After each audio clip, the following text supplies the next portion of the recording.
Good morning, my friends. I want to do a video about securing my belongings when going to a repair place. Because recently what happened, and you're going to see this in my next video of my journey of having to fix my RV dump valves.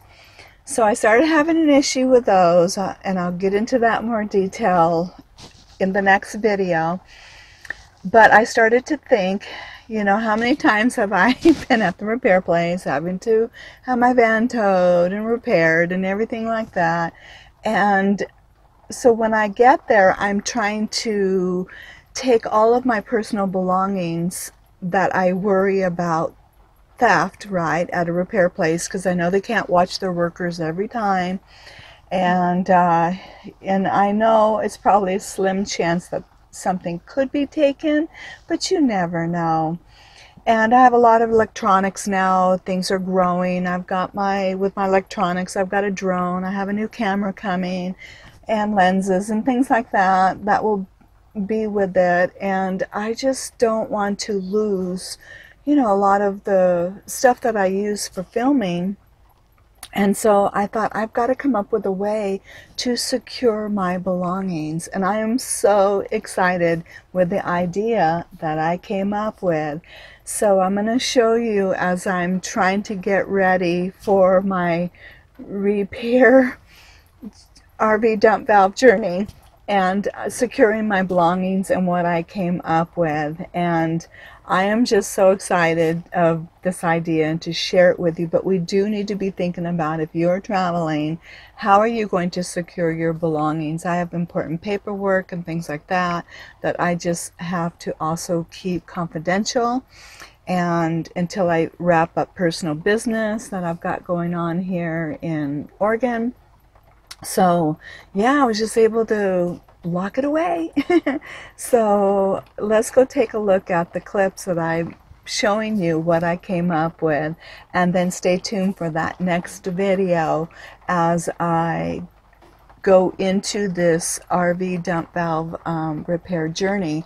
And I learned also a lot of cool tips that they gave me for keeping your RV dump valves lubricated, and also your cables. So I'll go over all the things that I've learned when I get to this next video.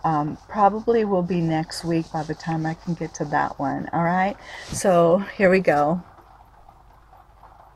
Okay, so what I've got going on here is this cabinet, and then it's a work in progress, so I'm not done yet. So this side here is not done, and these bags that I have will get pushed over here, but I always like to have some extra bags when I come back from the store, or if I don't need any more of the plastic bags, I can take those.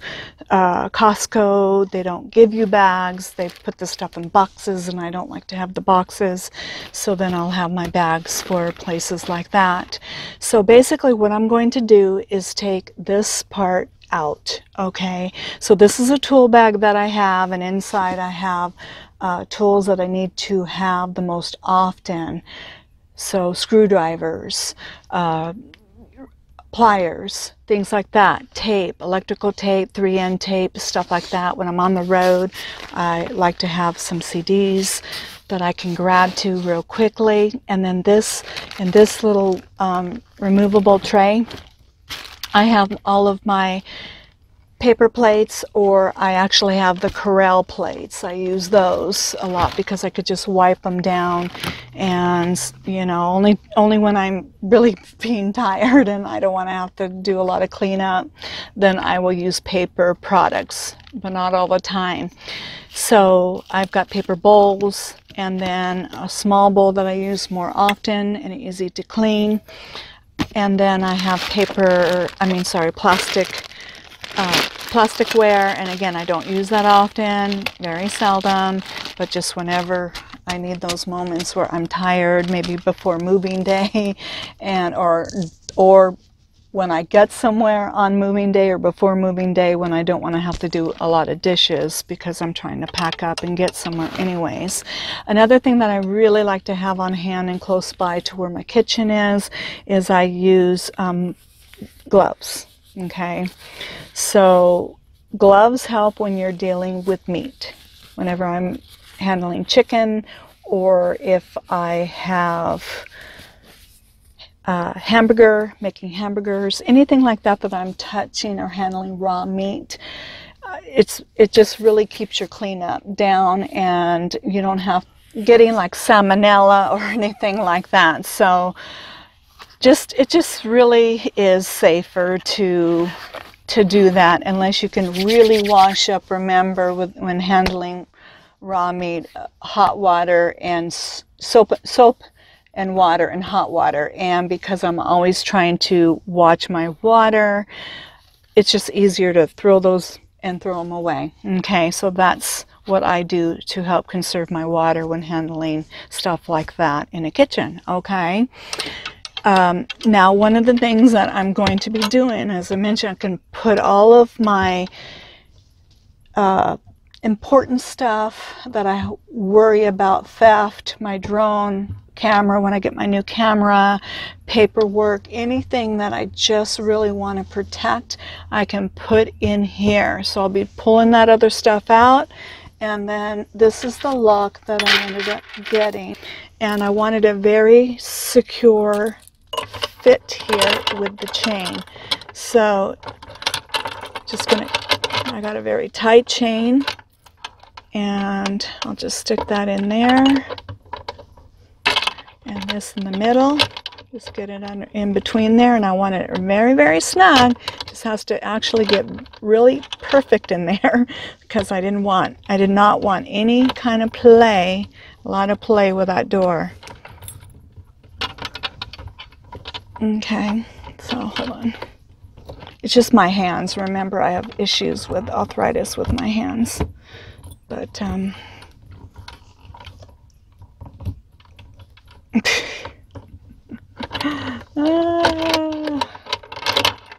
okay, let's try this again. There we go. It has to be just perfect. There we go. I'm not going to redo this. I've already redone this a couple of times, and I'm in a hurry, and I have to get ready for tomorrow. So anyways, and I want to get my filming done. So we're just going to have to laugh at me trying to get that. All right. So see, it's very snug. This has got a coating on it, so that will help protect my actual doors. And then later on, I will get something around the actual chain part, some kind of a coating sleeve in there around that eventually. I don't know when. And again, this is only for when I'm at a repair place and I want to protect my valuables. Okay, that's what this is for. And then that way, when they're driving it in and out of somewhere, and it'll have some play. But I'll actually, what I do here, oops, I actually don't have, it's probably in the back, but I actually hook around a bungee. So I'll hook the bungee first and then put this on, and then there is absolutely no play with this door. So that's what I do to keep it nice and secure. Okay. All right. So I wanted to show you that. I've got lots to do tonight before I get ready. I got to get my stuff in there, and just make the van a little bit easier to roll tomorrow. And then, all right, let's go get those valves redone in the morning. All right, now one of the reasons I'm not showing the after is because of my own personal privacy. I am more discreet about what I show in my world or talk about in my world. That's just for me and also my protection. And you know, valuables are valuables, and it will be different between one person and another, whatever you consider valuable, right? So I just don't want what I consider to be valuable to be out there in YouTube or out there in the world. I like to have my privacy. So you get the message, whatever you consider to be valuable, find a way to secure it when you're at a repair place, okay? And this is what I came up with, and I'm really excited about it. Now, what I do is, if I have laptops, computers, and things like that, I do put that in a computer bag, right? And I take that in with me with my hotspots.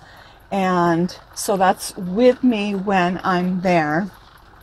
And then when I'm at a grocery store or something like that and on the road, I'm usually not in the store very long.